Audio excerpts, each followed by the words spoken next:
Let's make some super easy, budget-friendly crock-pot meals. Hello friends, welcome back. Today we're doing 2 easy crock-pot meals. These are both easy and budget-friendly. You guys know I don't usually put a price on my meals, so both of these are customizable. You can customize them to fit your family. With the first meal, I'm gonna show you some extra spices and things you can add in, but you don't need. So if you have them on hand, great. If you don't, customize it and just use what you have. This is why I like them both. Also with the sides and whatnot, how you eat them, you can also customize it to fit your budget, to fit your family. I'm gonna show you budget-friendly options that we used, but you can definitely switch it up and change it to make it work for you and your situation. That's why I love these meals, because you can customize them. They're customizable. You don't have to do exactly what I'm doing. Make it work for you. Let's get started. All right, friends, so for tonight's easy, healthy crock pot dinner, we are doing barbecue chicken sandwiches. And it is the morning, so my kitchen's a mess. I'm in my pajamas. So that's what I like about these crock pot meals, is you can stick them in the morning and then just deal with them later. And it's great, it gets dinner prepped and it's awesome. So we're gonna get started on these. Let me show you what you're gonna need and how you're gonna make these. All right, so here's what you're gonna need for this dinner. First off, chicken. I already threw my chicken in the crock pot, so this is just the leftover from it, but I put 3 large breasts. If you wanna do more or less, depending on your family size, you can certainly do that. I would probably usually do a little bit more, but we don't have a lot of rolls, so we won't really do leftovers with this. So we're just doing a little bit. And then these are the seasonings I'm adding in. If you don't have these, salt and pepper obviously go a long way. And if you don't even have salt and pepper, the barbecue sauce goes a long way too. Along with the barbecue sauce, after my chicken and seasonings and spices are cooked and tender, I'm gonna add in barbecue sauce, Worcestershire sauce, and brown sugar. If you don't have brown sugar and Worcestershire sauce, you don't need them. Literally, you could make this recipe with chicken and barbecue sauce and you would be just fine. But since I have them on hand, I'm gonna add them in there to add a little more flavor. Same with the spices. I had all of these, I didn't have to buy any of them. But if you don't have them on hand, don't go out and spend the extra money. This is meant to be budget friendly. I'm just showing you how you can customize this. You can make it maybe a little more flavorful, but if all you have are the basics, that works just fine as well. So I'm gonna give you a few options there. And I've tried this before different ways. And in the past, I've done where I stick everything in together with the barbecue sauce, and I kind of like to wait until the end and let the chicken cook in the seasonings for a little while, and then I think do the barbecue sauce after that. So we're gonna do it that way today and see how it turns out. But you can certainly add the chicken and the barbecue sauce in at the same time, but that's how I'm gonna do it today. So I'm gonna start with the chicken and then put some seasonings on it. So I'm not gonna use all of this chicken. This is thawed chicken, just because I want to use some of this for another recipe later in the week. I think I'm gonna do 3 large chicken breasts because I don't have a lot of rolls, so we won't do a lot of leftovers. So I think this will be good to start. Okay, so I've got my chicken in my crock pot. The other chicken I just stuck into a Ziploc bag and stuck in the fridge for tomorrow for another recipe, another dinner.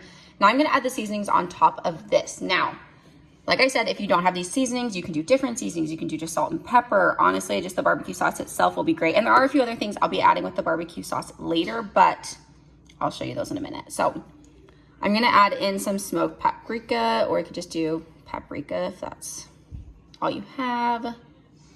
I just have smoked, so that's what I'm using.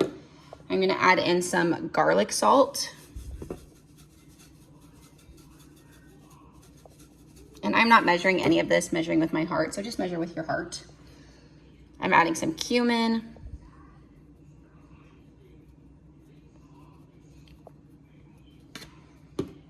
And just some salt and pepper as well, just a little bit of that.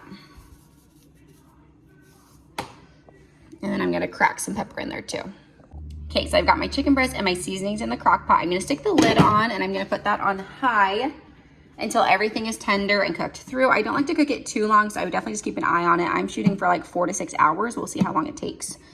And then I'm going to shred it and then we'll go from there. So starting with that, and then I'll show you where to go next after this is cooked.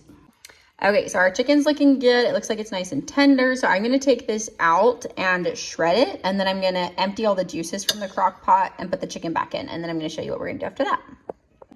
Okay, so I've got my chicken all shredded. It is so good and nice and tender. So now I'm gonna get started on the sauce I'm gonna put over everything. Okay, so to a bowl, I'm adding a cup of barbecue sauce. I'm using Sweet Baby Ray's, and I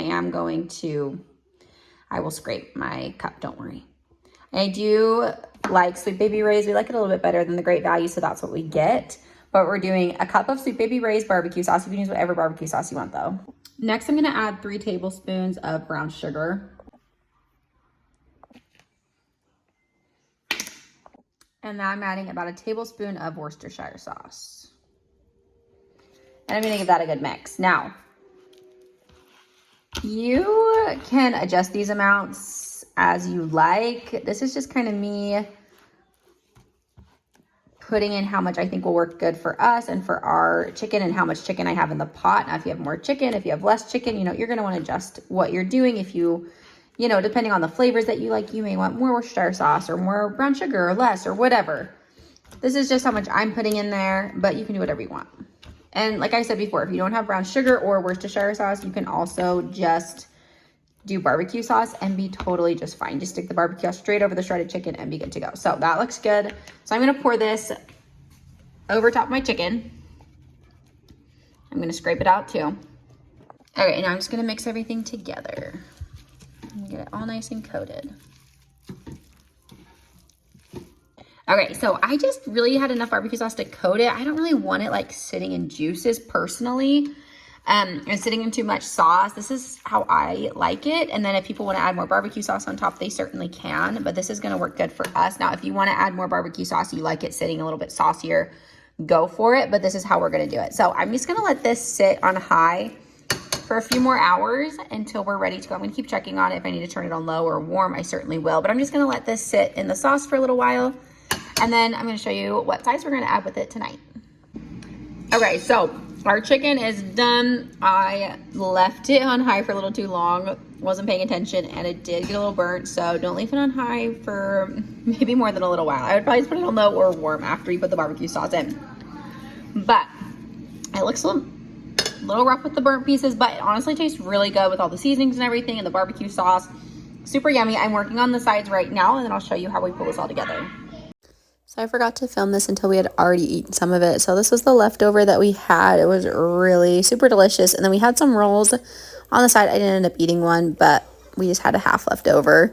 And then we had it with watermelon, which was so good. This was a really good one for the start of the season. And some salad, one of those salad kits, and then some homemade French fries as well. This meal was really good, really filling, and super budget friendly. Definitely try this one out. All right, guys, so tonight's Crockpot meal is gonna be Crockpot fajitas. These are super yummy, super easy. I love you can pretty much just prep most of this in the morning, just leave it go, and then have minimal things you have to do when it comes to dinner time. So let me show you what you're gonna need to make these. Okay, so this is the stuff you are going to need to put in the crock pot. Now, as far as extra toppings or what you wanna eat this with, you may wanna do other things later, and I'll show you what we're doing, but this is just what I'm putting in the crock pot for the fajita mix itself. So you're gonna need some chicken. This is left over from a couple days ago that I didn't use all of it, and then I bought some more, which I won't use all of. I'll just freeze the rest. We're gonna need some taco seasoning. I love Great Value. You guys know that. Onion. I have some more if we need it. And then bell peppers. I personally, for fajitas, really like the yellow, orange, red bell peppers. You can certainly do the green ones. I just think these maybe have a little bit of like a sweeter flavor. I don't know. I just like them a little better for fajitas personally, but you can do whatever you want. So this is what we're gonna need to put in the crock pot itself. Let me show you how we're gonna make this. All right, so I added my chicken to the crock pot. I'm doing 3 larger breasts and then one that's a little bit smaller. We have a family of 4. Not everyone in our family may eat this meal. Some may eat from the fridge. We'll see. But this is what I'm doing, and I'm sure we'll probably have leftovers from this. So do what you think works for your family. All right, so next I'm going to slice up my bell peppers and my onion. I'm just gonna thinly slice them, and then we're gonna throw them in with the chicken. So I just took the leftover onion that I had and just thinly sliced it into super thin pieces. I realized after I put in the bell peppers and the onions that I probably would have done this a little bit later after the chicken had been cooking for a while, just because the bell peppers got super soggy, and I didn't remember that from the last time I made it. So you may want to put these in later on, not like I did at the beginning, but maybe wait till the chicken's cooked a little bit. But anyways, I threw the onions in on top. You can do it either way.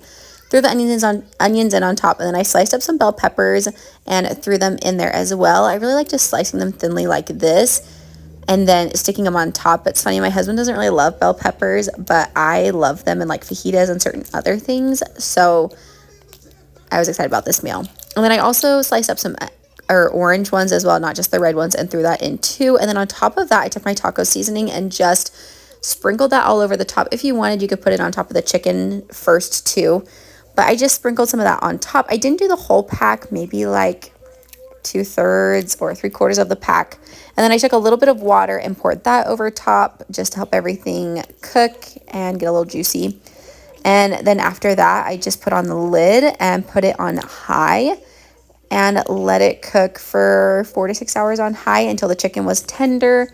And I did stir around the bell peppers and onions on top a little bit. Okay, so my chicken is done and tender. It finished a little bit ago, but I just put it on warm because I didn't have time to shred it at the time. So I'm gonna pull the chicken out, shred it, and it smells so heavenly. So after I shred it, I'm gonna stick it back in the crock pot. All right, so my chicken's all shredded. It smells and looks amazing.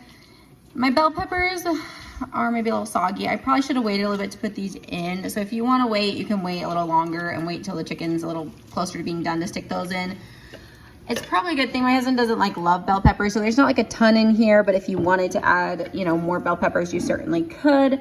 But I'm just gonna stick this on warm and let it sit here until we're ready to eat, and then I'll show you what sides and toppings we're doing with this. It's gonna be so good. It smells seriously heavenly, and this chicken is so incredibly tender. So here is our chicken ready to go, and it was so delicious. And then the sides that we did were rice, just in the rice cooker, and then I did throw together some homemade guac that was really good with avocado, tomato, onion, a little lime juice, salt, and pepper. And then we also had some refried beans I just warmed up on the stove with some water and threw these together on some little fajita tortillas. They were so filling. They're actually really good. Threw some sour cream down on there, cheese. Definitely recommend trying this one out. And we had a ton of leftovers. Only 2 of us ate the chicken, really. So, ton of leftovers. So, 4 chicken breasts would probably be plenty for your family. I mean, depending, like I said, on the size. But definitely one to try out. So good, so filling, and super duper easy. All right, guys. So there were your 2 budget-friendly, easy crock-pot meals. I hope these were helpful. I hope you will try these and customize them and make them your own. Let me know if you do in the comments and what you think of them. They were both super good for our family. We loved them. And I hope this just gives you some inspiration of other meals you can make, ways you can make food work for your family in the times we are living in. We know it can be hard to live on a budget. We know food is expensive, groceries are expensive. So I hope to give you guys some hope and some ideas to help you provide nutritious, delicious food for your family, great meals for your family, because it is absolutely possible in the times we are living in, for sure. If this was helpful, please like and subscribe below. Thank you so much for being here. Have a great week. We'll see you guys soon.